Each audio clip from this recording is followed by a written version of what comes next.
ဒီနေ့လေအချိန်နည်းနည်းလေးအားလို့နည်းနည်းအားအောင်မယ်သိလားကျမဟိုတရက်ကတော့စာတင်ပြီးတော့ရေးထားတယ်ကျမနည်းနည်းကလစ်တွေဖြစ်လာတော့လေပြောချင်တယ်ပေါ့နော်အဲ့တော့ပြောချင်တော့ပြောမယ်ရှင်အခုတလုံးမှာမင်းသမီးဖြစ်မယ်မှတ်ပြီးတော့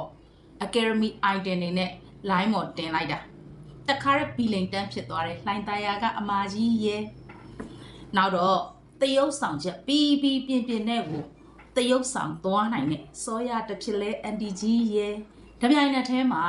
တတိယဇက်ကောင်ဖြစ်အပြိုင်ပေါ်ထွက်လာတဲ့ရင်နာစရာဇက်ယုံနဲ့မြစ်တာရှင်အိုမားရဲ့ပထမပိုင်းတော့အဲ့အစင်လေးပဲပေါ့နော်နောက်လဲတနေ့လဲရောက်သွားအောင်တခါထပ်ပေါ်လာတယ်ထပ်ပေါ်လာတာဘာလဲဆိုတော့ထတိုးဖြက်လျှောက်စေတနာရှင်တွေပေါ့နော်ထတိုးဖြက်လျှောက်အစံလေးတွေသွားလူတယ်ဓပုံလေးတွေရိုက်တယ် line မော်တင်တယ်အဲ့ဒါမျိုးတော့ကျွန်မကနာမည်ပေးလိုက်တာထတိုးဖြက်လျှောက်စေတနာရှင်တွေရဲ့ရှိသေးတယ် line မော်ကနေပြီးတော့ Ovaltine ဖြော်တယ်လေသိလား Ovaltine တွေတအားဖြော်တဲ့သူတွေလည်းပါသေးတာပေါ့နော်ဒီ drama လေးမှာကတော့နောက်ဆုံးမှာပေါ်လာတာကတော့ကျမတို့တနိုင်ငံလုံးကလေးများရဲ့အနန္တမြတ်တာ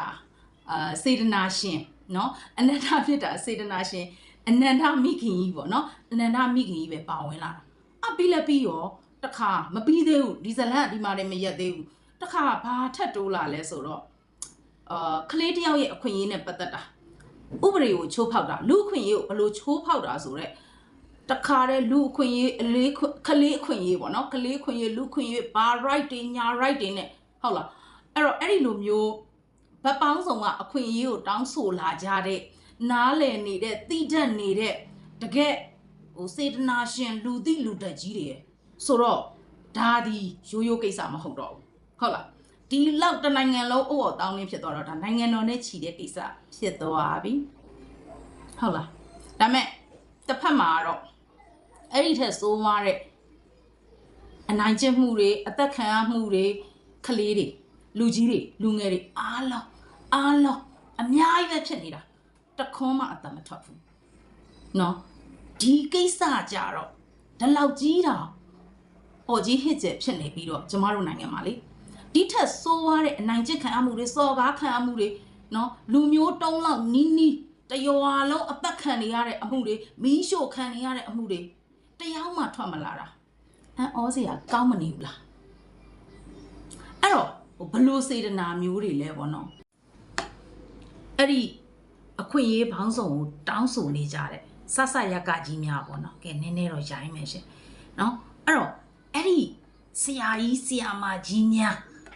လူအခွင့်အရေးဆိုတာအဲ့ဒီလိုမျိုးဟိုလူအတွက်ဒီလူအတွက်လို့ထွင်းတောင်းလို့ရလားလူအခွင့်အရေးချိုးဖောက်တယ်ဆိုတာအဲ့ဒီလိုကိစ္စမျိုးတွေမှာပဲလူအခွင့်အရေးချိုးဖောက်တာလား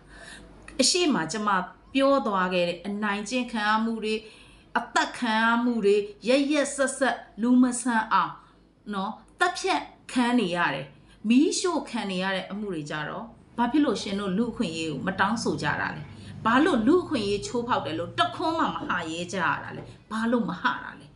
ဘာလို့ဒီကိစ္စမဟာတာလဲကျမအသေးတွေရလာကလိဖြစ်နေတယ်အဲ့ဒါမလို့လေရှင်တို့တွေစေတနာထားတယ်မြတ်တာထားတယ်ဆရာကြီးတွေလုပ်နေတယ်ဆိုတာတွေအားလုံးလေကျမတို့ကလေအရင်ရည်ကျင်တယ်လို့ဟာပါလို့လာပြောတာ